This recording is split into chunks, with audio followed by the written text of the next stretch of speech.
Imagine the acrid stench of fear-soaked sweat permeating the dim chamber, where coarse woolen garments cling to clammy flesh like a second skin, whispers of forbidden kinship slithering through the chill that seeps from ancient stone walls. You stand accused, your heart pounding in rhythm with the distant toll of bells, as shadows dance in the flickering torchlight, hinting at unspeakable intimacies between blood relations. But hold your breath. This revelation pales beside the deeper depravities that lurked in King Henry VIII court, where desire twisted into something far more grotesque. In the early 16th century, England stood on the cusp of transformation under the rule of King Henry VIII, a monarch whose reign from 1509 to 1547 reshaped the nation's religious, political, and social landscape. Born in 1491 as the second son of Henry VII, the founder of the Tudor dynasty, Henry ascended the throne at just 17 years old following his elder brother's untimely death. His court became a glittering epicenter of Renaissance splendor, centered around opulent palaces like Hampton Court, Whitehall, and Greenwich, where nobles, diplomats, and artists converged in a whirlwind of intrigue and ambition. Henry's early years projected an image of vitality, a tall, athletic figure skilled in jousting, hunting, and music. He embodied the ideal Renaissance prince, composing songs and engaging in scholarly debates. Yet beneath this facade simmered a desperate quest for a male heir to secure the Tudor line, a fixation that drove him to defy the Pope and ignite the English Reformation. In 1533, he broke from the Roman Catholic Church, declaring himself supreme head of the Church of England to annul his marriage to Catherine of Aragon and wed in Bullen, ushering in an era of religious upheaval that saw monasteries dissolved, vast wealth seized, and Protestant ideas infiltrating the realm. The court itself was a pressure cooker of power dynamics, where loyalty was fleeting and favoritism could elevate or destroy fortunes overnight. Ladies-in-waiting, courtiers, and even family members navigated a web of alliances forged through whispers in tapestried halls and stolen moments in lush gardens. Sexual liaisons served not merely as personal indulgences, but as tools of influence, with Henry's own appetites setting the tone for a culture where desire intertwined with politics. Rumors of mistresses and illicit encounters spread like wildfire amid the scents of spiced wines and blooming roses, while the ever-present threat of treason loomed for those who crossed the king's will. This environment bred practices that blurred lines between passion and peril, escalating from playful courtships to acts of harrowing consequence, all under the watchful eyes of spies and confessors. As Henry's health declined, plagued by ulcerous legs from a 1536 jousting accident, his once slim frame ballooning to immense proportions, his paranoia deepened, turning the court into a stage for increasingly bizarre and brutal expressions of royal prerogative. In this world of velvet-clad ambition and incense-shrouded secrecy, the boundaries of morality stretched thin, revealing the shocking underbelly of Tudor excess. The first practice that whispered through the corridors of Henry's court involved the subtle art of scented summons, where high-born ladies received invitations laced with exotic perfumes to signal the king's interest. Courtiers recalled how these missives arrived under cover of night, their heavy wax seals imprinted with the royal crest, carrying the heady aroma of ambergris and civet that clung to the parchment like a lover's promise. The mechanic unfolded in private antechambers, where the chosen woman would be ushered into dimly lit rooms adorned with silken hangings, the air thick with the musky essence of imported oils meant to heighten senses without overt declaration.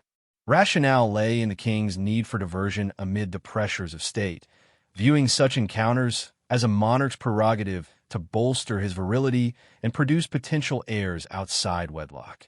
Consequences often included banishment or elevation.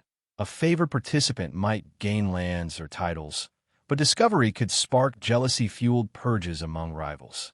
Elizabeth Blunt, known as Bessie, exemplified this when she bore Henry's illegitimate son, Henry Fitzroy, in 1519, her status rising to that of a pampered consort before she faded into obscurity.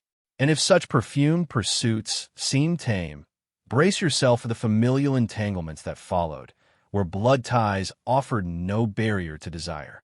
As the court's intrigues deepened, a second practice emerged in the form of sequential sibling selections, where the king pursued sisters in succession, their shared lineage adding a layer of forbidden allure. Attendees at Greenwich Palace described scenes where the air hung heavy with the floral tang of rosewater mixed with the earthy undertone of perspiration from heated dances, satin gowns brushing against one another in a tactile symphony of anticipation. The mechanic required careful orchestration. One sister would be courted openly through gifts and poems, only for attention to shift seamlessly to the next, facilitated by family ambitions that pushed them forward like pawns on a chessboard.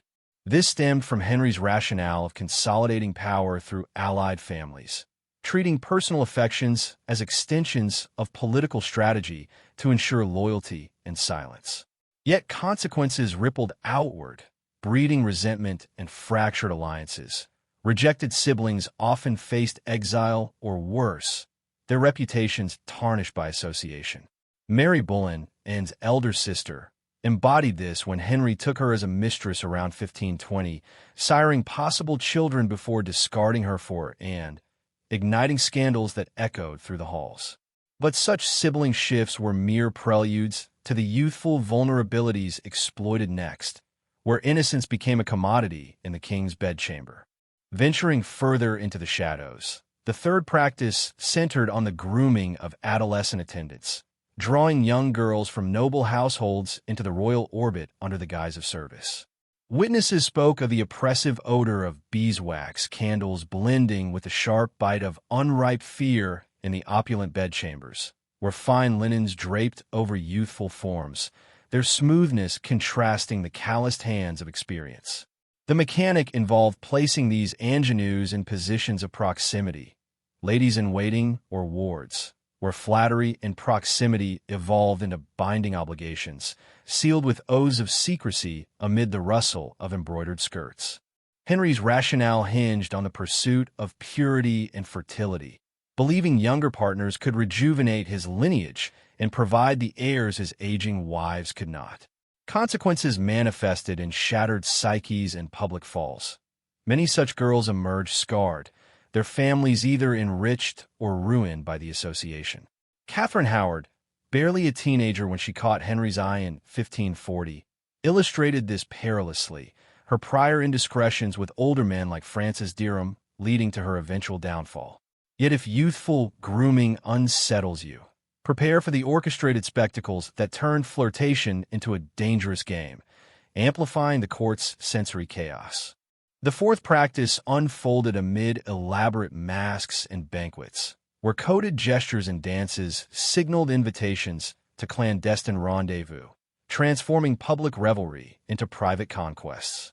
Revelers at Whitehall recounted the cloying fusion of roasted meats, savory fumes with the acrid undercurrent of overheated bodies, velvet masks grazing cheeks in a textured veil of anonymity as laughter echoed off gilded ceilings in the sweltering heat of 1,000 tapers. The mechanic relied on symbolic props, ribbons, or gloves exchanged during performances to denote availability, with participants retreating to alcoves where encounters proceeded under the cover of music and merriment. This served Henry's rationale of maintaining court morale through controlled excess, fostering bonds that could be leveraged for espionage or favor. Consequences included epidemics of jealousy and duels. Exposed liaisons often resulted in disgrace or imprisonment for the less favored. Jane Seymour, who first drew Henry's notice during such a masque while serving in Bullen, rose to queenship in 1536, her demure allure contrasting the boldness required to navigate these games.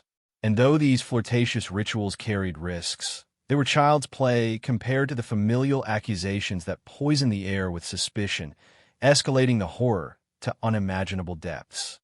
Diving into the abyss of allegation, the fifth practice revolved around fabricated incestuous bonds, where siblings were ensnared in webs of rumored intimacy to justify their elimination. Courtiers whispered of chambers reeking with the bitter almond scent of poison-laced wines overlaying the fetid breath of interrogators. Coarse ropes binding silken wrists in a grating friction that marked the skin, cries muffled by the icy draft whistling through arrow slits. The mechanic entailed coerced confessions extracted under torture, with witnesses planted to corroborate tales of unnatural unions, all documented in secret trials. Rationale for Henry lay in eradicating threats to his succession, using such shocking claims to vilify rivals and rally public outrage against them. Consequences were dire.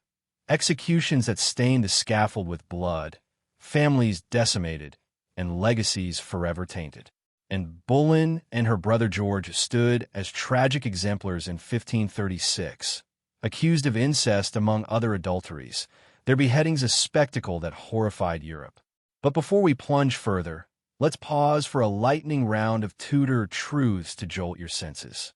Did you know Henry VIII executed an estimated 72,000 people during his reign, many for crimes as vague as heresy, their final breaths carrying the metallic reek of fear?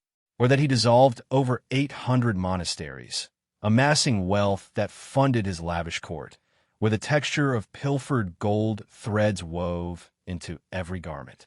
And astonishingly, despite his reputation, Henry fathered only 3 legitimate children who survived infancy, his desperate measures leaving a trail of broken bodies and spirits in the cold wake of his ambition. These facts underscore the tyranny beneath the Tudor rose, a reminder that power's grip often squeezed the life from innocence. Pressing onward into darker territories, the 6th practice involved the infiltration of bedchamber confidants, where trusted servants doubled as spies reporting every intimate detail to the king.